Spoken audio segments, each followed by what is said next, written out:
Hello बच्चों, कैसे हो आप सब। आज हम आपको A to Z पढ़ना सिखाएंगे। वैसे तो हम आपको लिखना सिखाते हैं, पहचान करना सिखाते हैं। आज हम आपको पहचान के साथ पढ़ना भी सिखाएंगे। ये मेरे पास हैं कुछ कलर्स।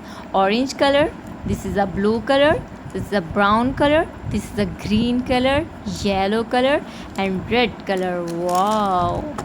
आज हम आपको पढ़ाएंगे A to Z। पढ़ो। A B C D E F G H I J K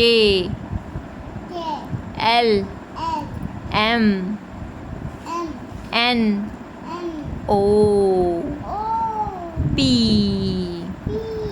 Q R S T U